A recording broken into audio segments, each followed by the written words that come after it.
নমস্কার। আজ রবীন্দ্র জয়ন্তী উপলক্ষে আমার নিবেদন কবি রবীন্দ্রনাথ ঠাকুরের লেখা কবিতা কৃপণ।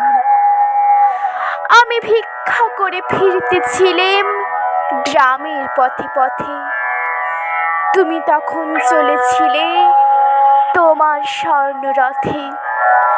অপূর্ব এক স্বপ্ন সম লাগতেছিল চোখে মম। কি বিচিত্র শোভা তোমার, কি বিচিত্র সাজ।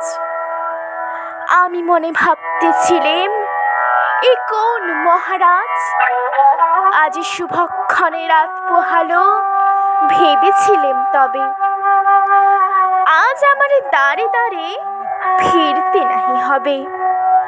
বাহির হতে নাহি হতে কাহার দেখা পেলিম পথে। চলিতে রথ ধনুধান্য ছড়াবে দুই ধারে। মুঠা মুঠা কুড়িয়ে নেব ভারে ভারে। দেখি সহসা রথ থেমে গেল আমার কাছে এসে। আমার মুখ পানে চেয়ে নামলে তুমি হেসে। দেখে মুখের প্রসন্নতা জুড়িয়ে গেল সকল ব্যথা। হেন কালে কিসের লাগি তুমি অকস্মাৎ। আমায় কিছু দাও গো বলে বাড়ি দিলে হাত। মরি এ কি কথা রাজাধিরাজ, আমায় দাও গো কিছু।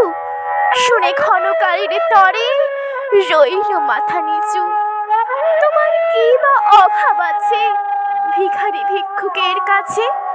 এ কেবল কৌতুকের বশে আমায় প্রবঞ্চনা। ঝুলি হতে দিলেম তুলে একটি ছোট কণা। যবে পাত্রখানে ঘরে এনে উজাড় করি, এটি ভিক্ষা মাঝে একটি ছোট সোনার কণা দেখি। দিলেম যারা আজ ভিখারিরে স্বর্ণ হয়ে এলো ফিরে। তখন কাঁদি চোখের জলে দুটি নয়ন ভরে। তোমায় কেন দিইনি আমার সকল শূন্য করে। নমস্কার।